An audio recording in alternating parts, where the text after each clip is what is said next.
Hey there, Shane Thompson, Hockey Outsider Podcast, doing my waiver wire for week 15.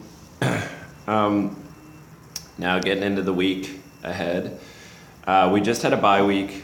There were a lot of people who, in my leagues, were pretty unaware that NHL does bye weeks, and that put them behind the ball. I actually have to admit, in one of my leagues, I didn't get enough goalie starts. Because one of my goalies didn't start on one of his expected days, and I couldn't really fill the void, and I'm just going to lose my goalie stats this week. So that happened to a few people last week. Don't let it happen to you this week. This is still a bye week coming up. It's not as hard as the last week was. Last week had a lot of teams on bye week. This week, pretty much the teams that had very busy schedules last week, Chicago, Carolina, Calgary, and Minnesota. They're all on bye week, and there's a few other teams with just 2 games. So you're going to want to, pretty much all those guys you were adding, except for maybe like a Schmaltz or maybe a Teravainen, guys like that. You might want to just keep them because they're just good players, and they're going to be good long term.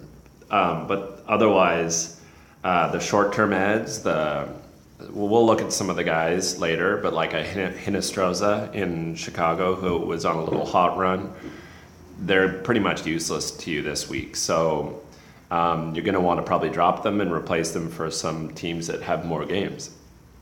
The teams that have more games are pretty much the reverse, again, of the teams that had a lot of games last week. So you have Anaheim, Boston with 4, Dallas with 4, LA with 4, Montreal with 4.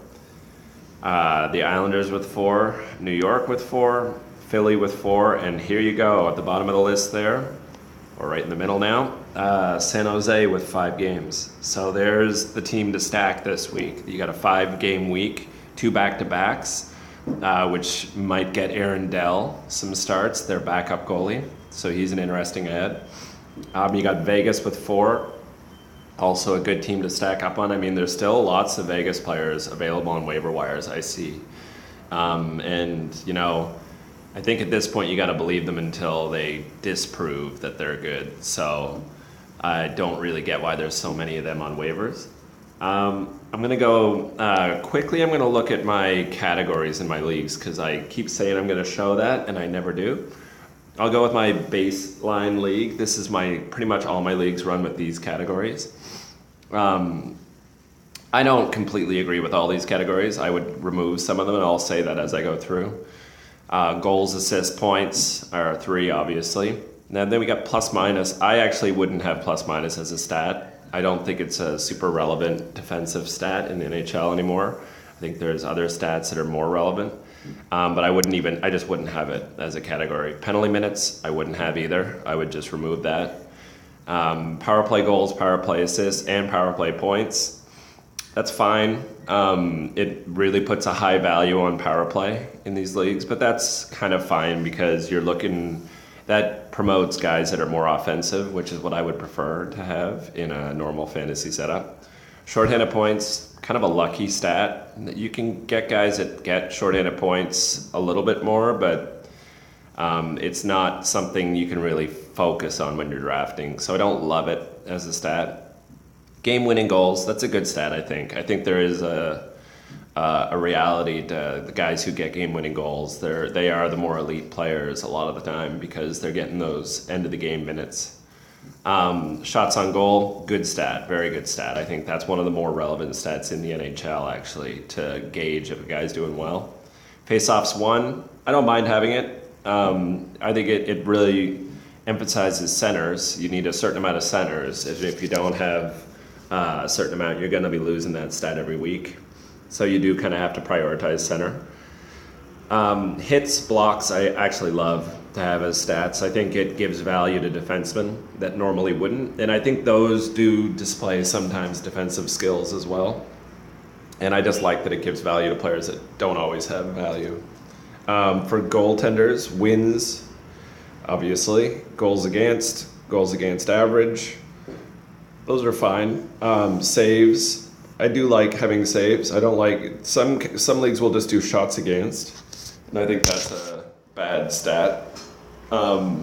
because then you're just stacking up on games played. You're not really worried about quality.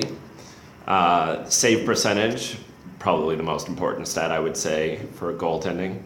And then shutouts, which is, I mean, you're playing a bit of luck there, but not really. There's guys who get shutouts at a more high rate. So that's what I'm looking at. Whenever I'm talking about waivers, I'm looking at these categories. I disregard penalty minutes, even though it is a category in my league. And I somewhat disregard plus minus. If I'm close in plus minus at the end of the week, I might add a guy who I think can get me a plus. But I feel like it's a pretty hard stat to gauge. And it's more of a team-based stat a lot of the time than it is a single-player stat. It's more of a stat that a good team like Nashville, you're going to get a high plus rather than a guy like Jeff Petrie in Montreal, who I'll talk about later, who's a giant minus this year.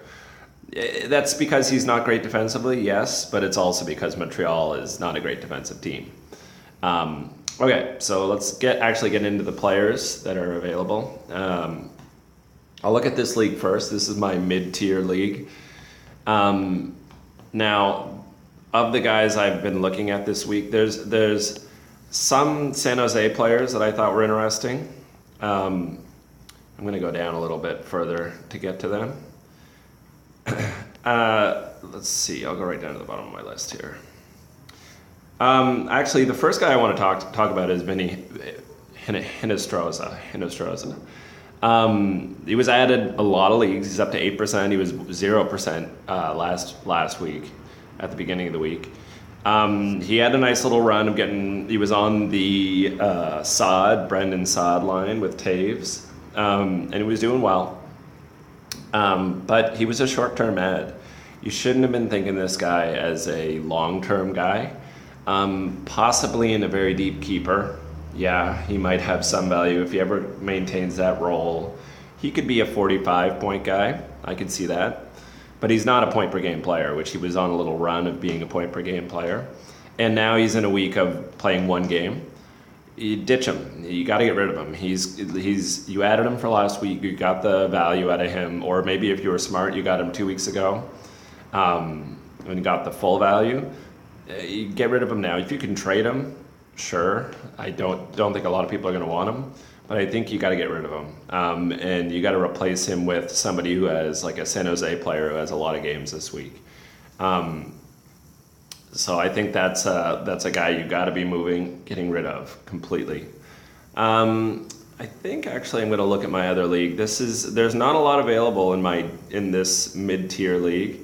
Oh, another guy I wanted to mention actually on Chicago. These are more not guys I'm looking to add. These are guys maybe I'm ready to drop.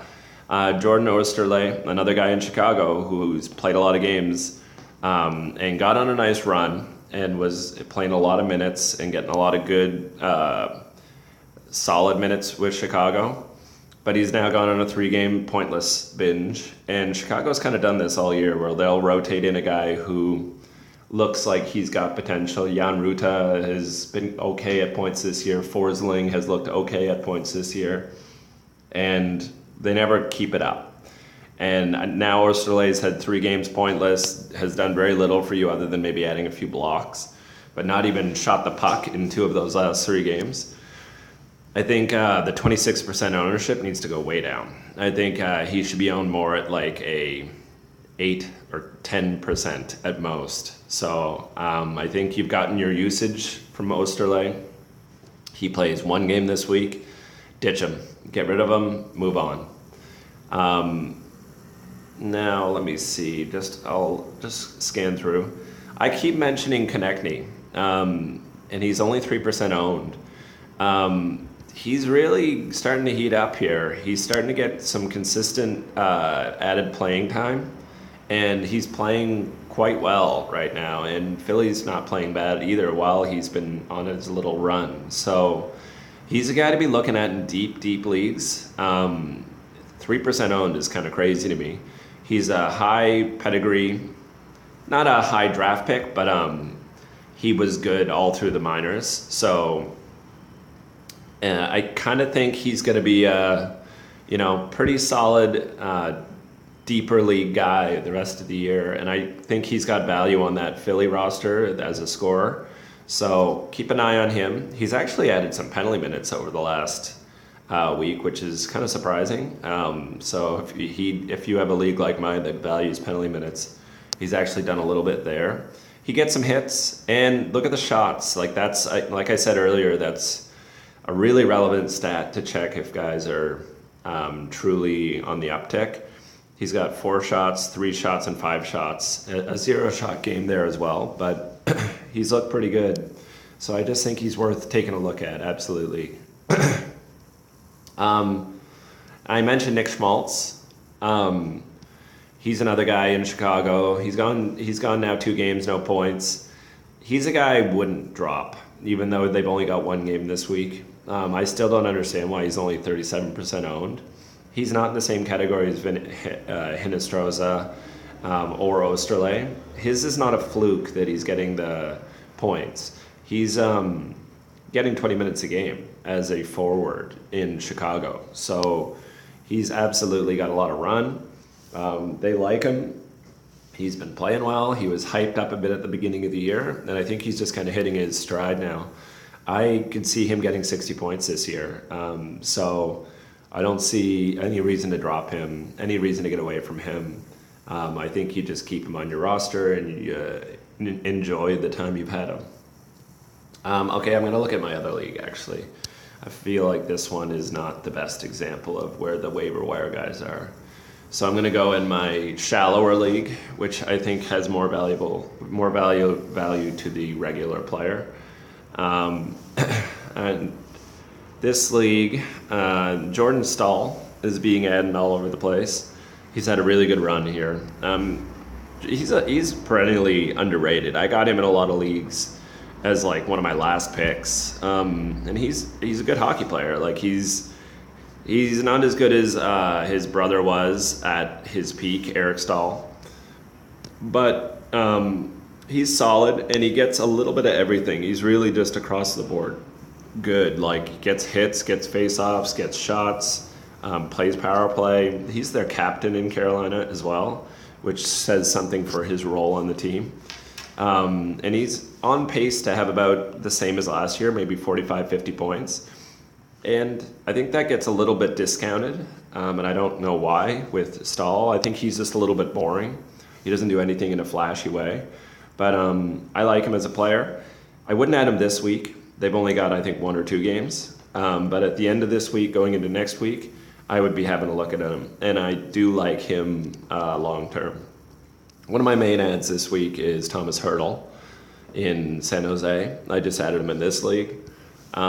He's not been great over the last 10 games, but they've got 5 games this week. So a guy who's got 5 games gets a little bit of stats in every category, shoots the puck, gets face-off wins, gets a few hits. Doesn't really play a lot on the power play, or he hasn't been, but he still gets close to 20 minutes a game. So a guy who gets close to 20 minutes a game, getting 5 games in a week when some teams are getting 1, that's a massive value. So just add him this week. Don't overthink it.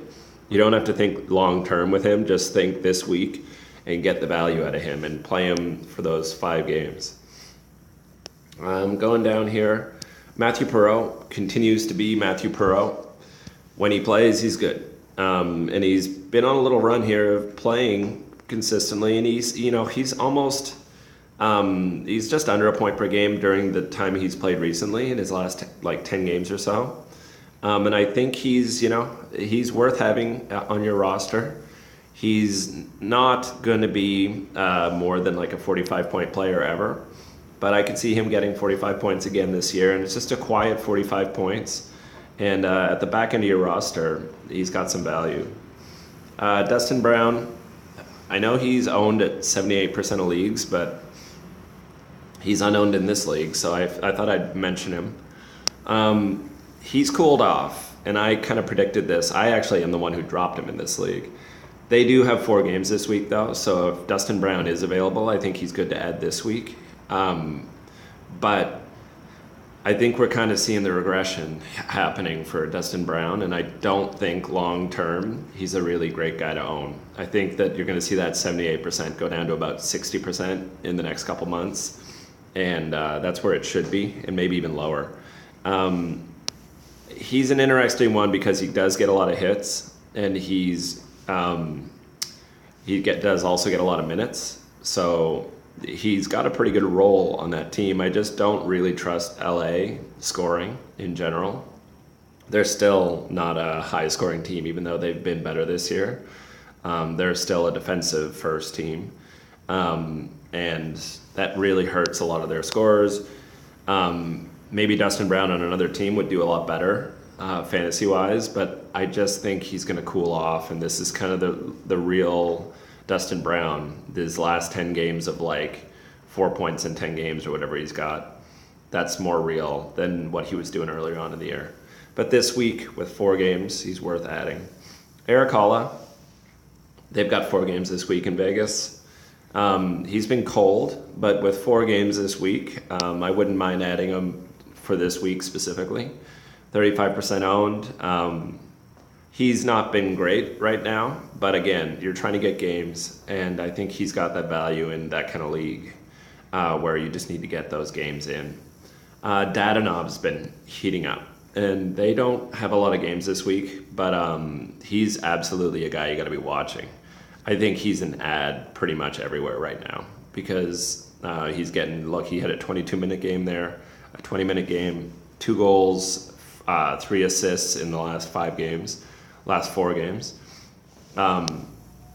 And they seem like that he's kind of started to hit his stride. He's had an 8-shot game recently, and he's a high talent player, very high talent. His skill level is massive, so if he gets it going, there is potential there. He could be a 65-point guy in maybe not at the end of this year, but in his career for sure. He's got a high ceiling for what he could do. So I like adding him. I think that he's, if you don't add him this week, he's going to be gone because somebody's going to notice this point run he's on and the increased playing time. I think the increased playing time is a big deal. So he's not a great ad right now because it is, I think he's got 2 games this week. I could check that later. But I really like Dadonov overall, and I think you got to be watching for him. The Sedins, I'm just going to look at Daniel Sedin, but both Sedins have been playing about the same. They're getting points. They're back to kind of being Sedins. And while they're doing this, why not own them? There's no reason not to own them. They don't do anything peripherally. They don't get hits. They don't get blocks. They don't do anything else other than power play, points, and points. But while they get it going, why not have them on your roster? I mean, I don't like them at all long term, and they're going to get super cold again or hurt or whatever. Actually, Daniel's already day-to-day, which is not a good sign. Looks like he missed today's game as well. But they're just, they're guys that when they get it going, they get hot and they're hard to stop. So they're interesting in deeper leagues as just to play them while they're good right now. Jonathan Bernier in Colorado. I mean, who knew Colorado were going to be this good? Colorado have won 6 in a row, and Bernier's been great. Bernier's been real solid, and I think it's almost hitting the point here where even when Varlamov comes back, they've got to split starts a little bit. Like, there's no way they can just sit Bernier.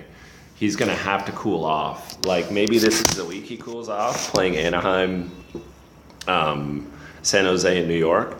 But they played Dallas and Minnesota and Columbus and Winnipeg. Jeez, look at those games. Islanders, Winnipeg, Columbus, Minnesota, and Dallas. And he was great pretty much in every game. Maybe not the Winnipeg game, but he still got the win. So I think he's a good ad right now until he shows differently. And why would they ever sit him right now with the Varlamov out? They have nothing else. So, and he's playing just so great. So keep an eye on him. You can't really wait to add him. This is not a bad week to add him.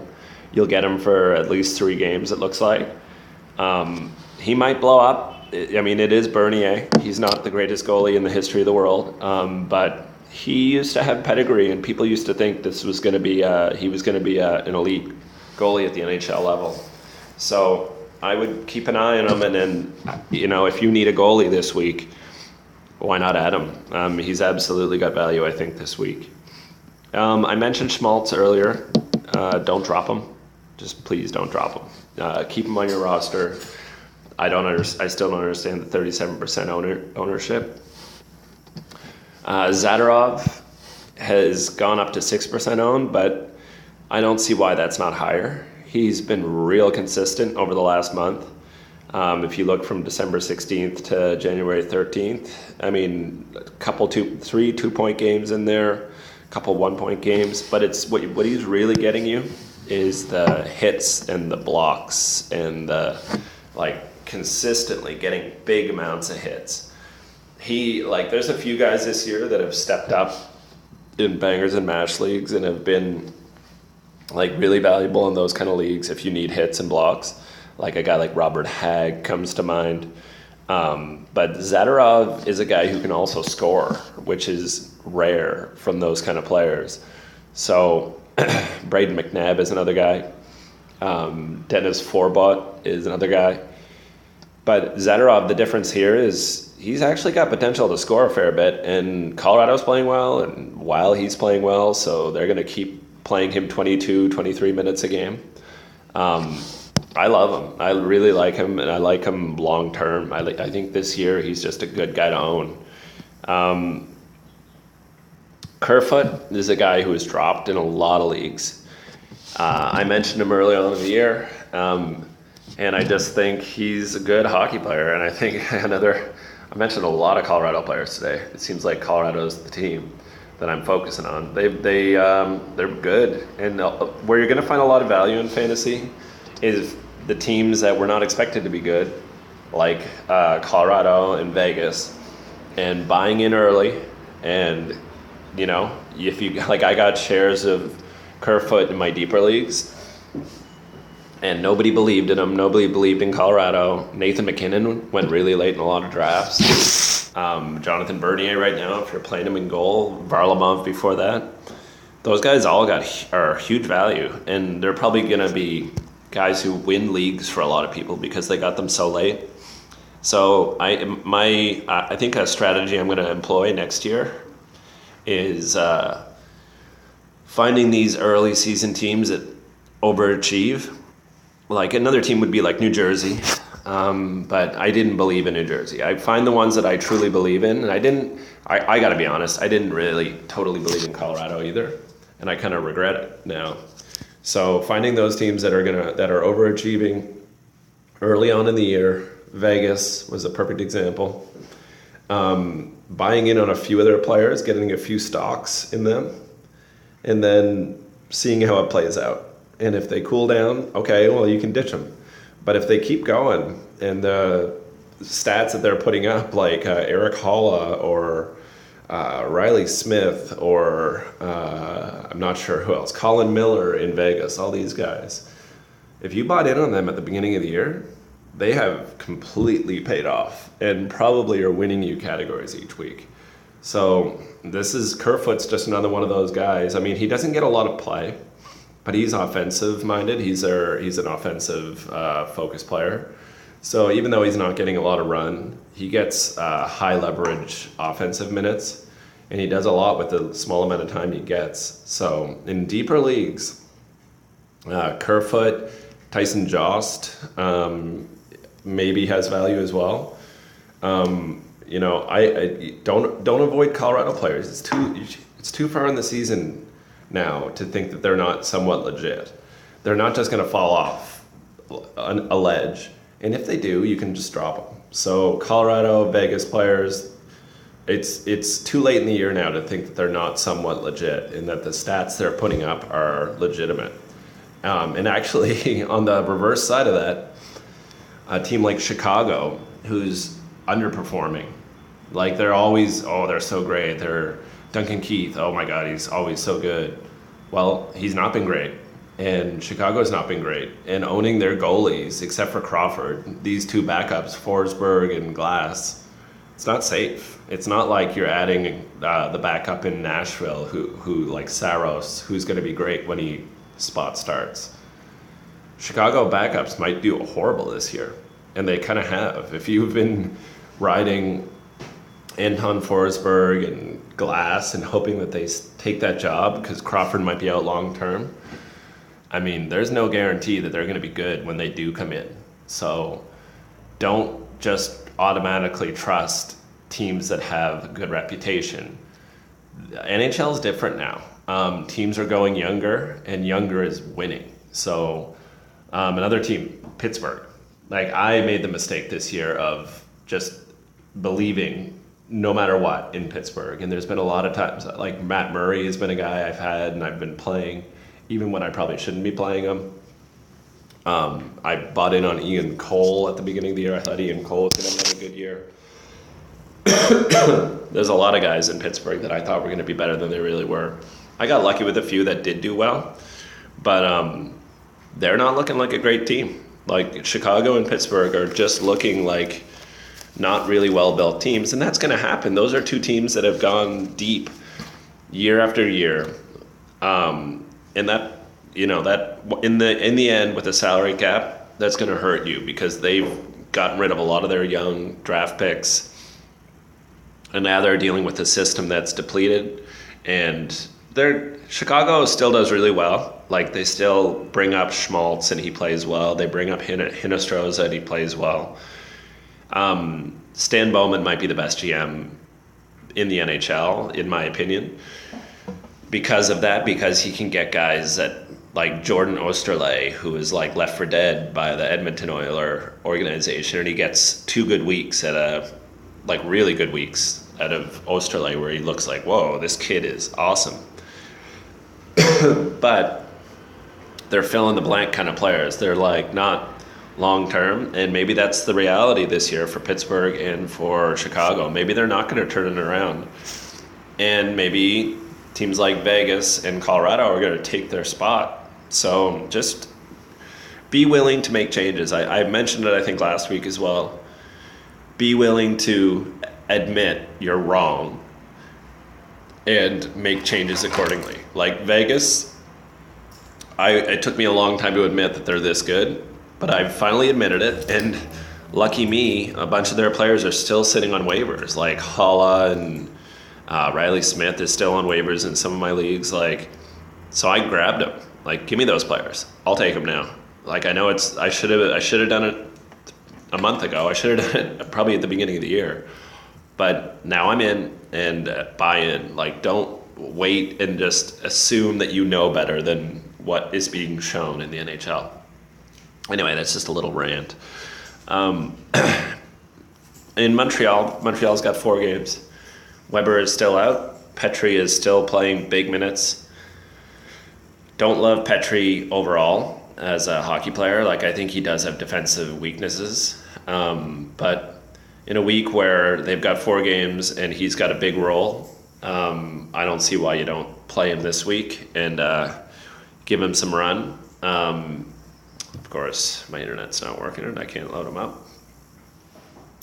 But anyway, even without looking at his stats, he's a guy who's going to get you hits. He plays power play. He plays like every role. And he also is a big minus on your team. So if you have minus as a category, he's been okay recently, actually. I think in his last 5 or 6 games, he's actually done fine with his plus minus. And Montreal have looked a little better. Galchenyuk is another guy to add, actually, in Montreal. I really like Galchenyuk this week. I've added him in a couple leagues. They've started to get it going a little bit, but not really. Like, they're still a poor team in the NHL. Like, they're a team that you have to accept are just not as good as we thought they were. And a lot of people going into this year actually predicted that because they saw them losing Markov and some of these players, and the drop-off from Markov to Jeff Petrie and other defensemen is just not great. But I like Petrie this week because he does a little bit of everything. and they've got nobody else. So they're not going to play Victor Mete or Jakob Jerabek more minutes than Petri. Petri's going to get the 23 minutes, 24 minutes, and he's going to get power play time, and he's going to get points, I think. So he's a great guy to add this week. Marcus Foligno, another guy that I think every year I have him for a little bit of the year. He's not a great ad this week because I think they've only got 1 game or 2 games. But he's just a guy to watch in the next little bit. If you have penalty minutes especially, over the last month, I think he's the top penalty minute getter. And the difference with him and most of those guys who get penalty minutes, he's also got a power play point during that time. And he's also got a lot of hits. That's not surprising, but he has a 6-shot game there. He's got a little bit of skill. Like, he's not a pure banger or like penalty minute guy. So he's just interesting in those penalty minute leagues. Every single year I own him for a little bit of the year, and it's like just like clockwork. There's still a few more guys I want to look at here. In New York Islanders, Islanders are testing the way that regular teams work. They're inserting a lot of young players into their lineup. They're really going young. It seems like it's the new prerogative for them, and it's not a bad move. I kind of like it as a move, actually. Anthony Beauvillier is a new guy he's played all year, but he's a first rounder, end of the first rounder. Talented young player, who you can see there his last game got 3 points. He's one of the most added players this week. I don't mind it as an ad, speculative ad. He's a high skill level player, has done it in the minors, so I don't see why. 14 minutes is not bad for a young player. It's better than Alexander Kerfoot's getting in Colorado, and I said to add Kerfoot. So in deeper leagues especially, I think he is worth a look. And what I do a lot of the time with these young guys, if they have a good week like this, I think Islanders have 3 games, just play him. Give him a shot. If he gets 0-0-0 those 3 games, then ditch him and eat your losses. But you never know. You just never know. Like Hinostroza, if you added him at the beginning of his little run last week, you would have gotten like 10 points out of him. And you got to trust young players at some point. You got to try it at some point, because if you're the last guy every year to pick up these young players, you're just never you're gonna always be behind the curve. Let me see. There's not a lot else here. Down the list here, Danton Heinen in Boston. He's 40% owned now, and he deserves it. He's good. I think he's really good. Boston does this too. They're pretty good at developing young players. They've got a few guys right now that I'm kind of watching, like Pasternak. The way that he came up, they developed him really well. Danton Heinen looks, solid. He's not a great peripheral player. He doesn't do anything peripherally, really.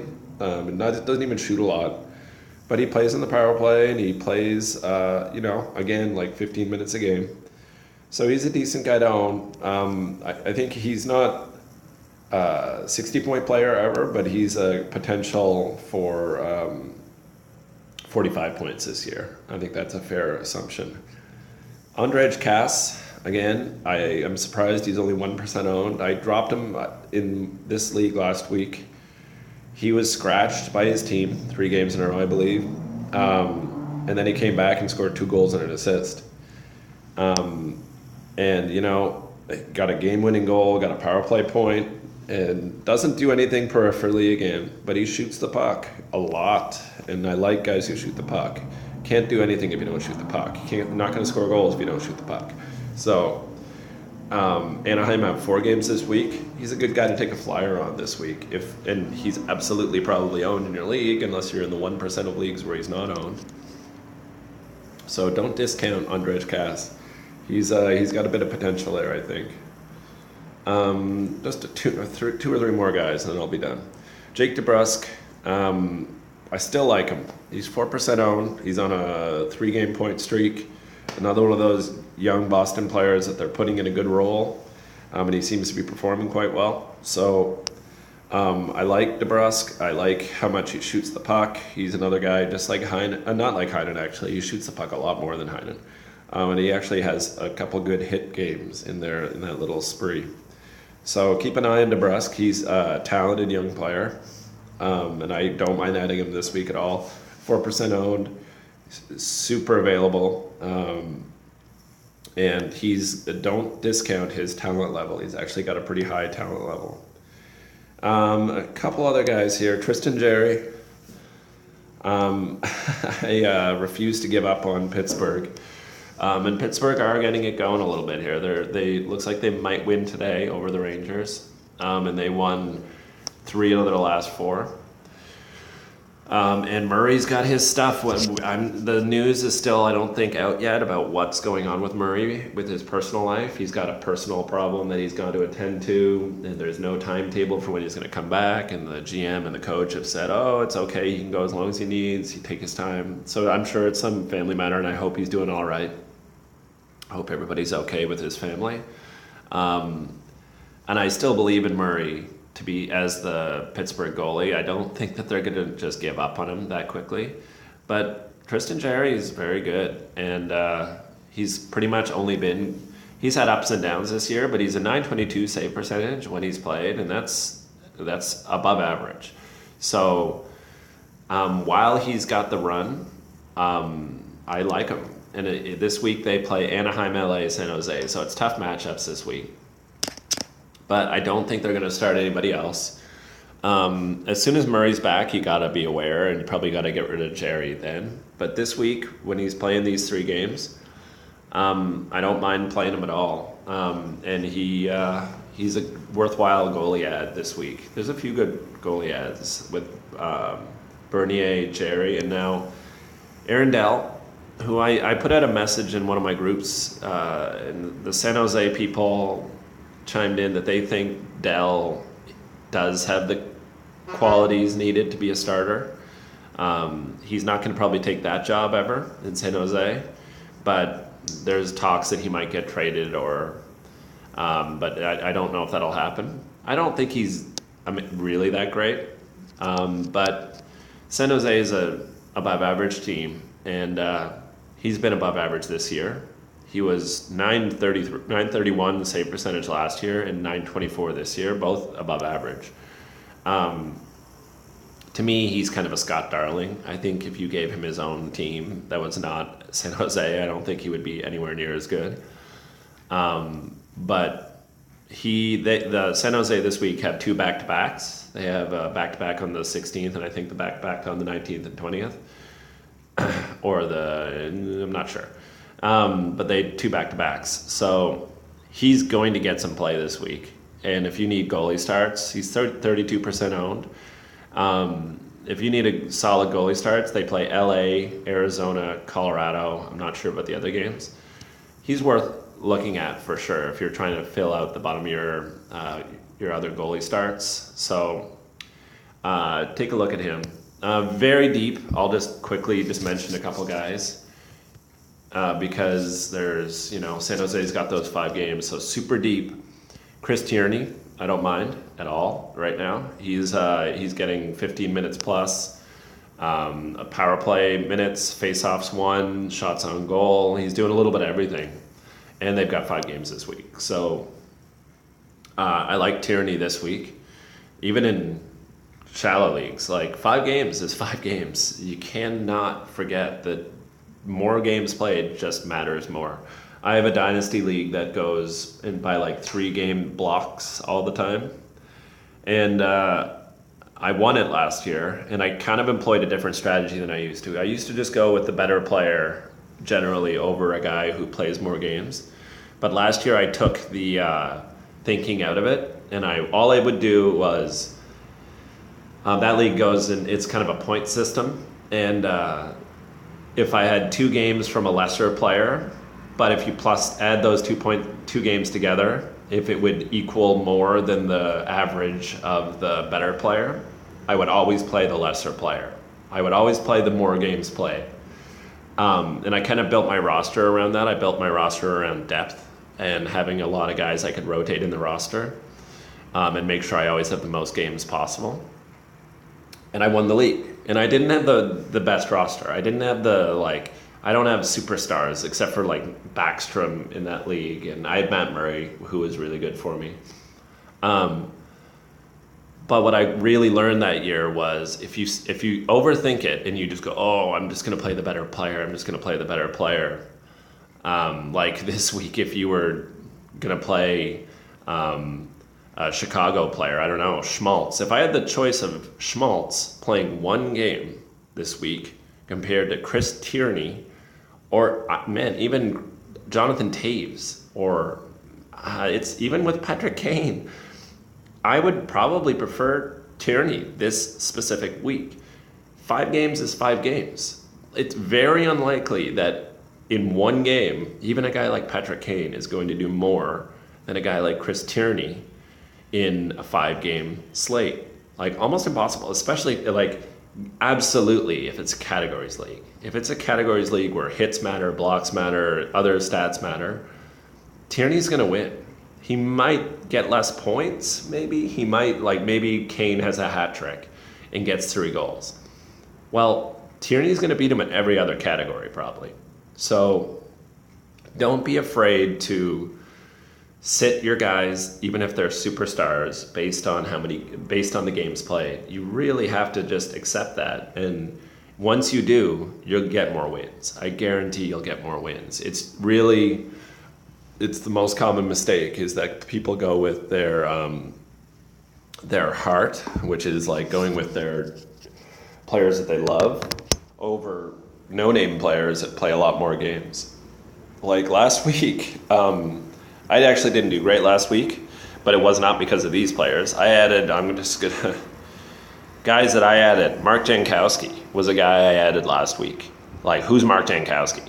He played 4 games for Calgary last week, and I wanted him for his periphery stats, that he would just get face-offs won and shots on goal and things like that. And then in the middle there, he got 2 points.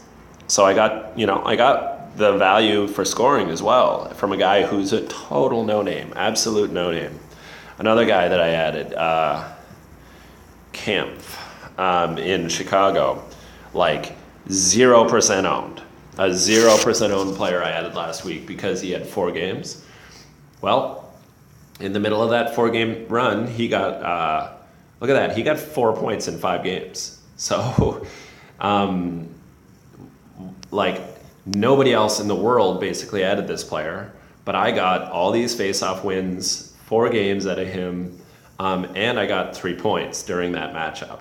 So, listen, you can go with the better players, sure, but I'm going to be the guy who adds these guys who play 4 games, and I'm going to get equal value for a much lesser player, and maybe even more value, especially if you have periphery stats. There's no way, very few players in the NHL got more face-off wins than Kampf did last week. So the final thing I'll say there is just really be willing to go with the amount of games played. You should average out what they will do. It's not a hard math problem really to do. And figure out if they have an average week and one guy plays 2 games and one guy plays 4 games, what are they going to average out to? And if the average that you think is going to be higher is the worst player, you got to play the worst player, as weird as that is. It's not like, fantasy is not like real life. You don't just want the better player. You want the better player who plays more games.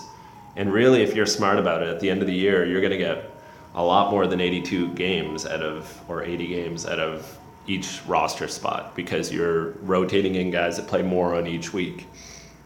So that's just the final thing I'll say. And again, keep in mind always my categories I use. I don't think I'm going to mention it too much again. So whenever I mention my leagues, I'm always talking about these categories. So good luck out there.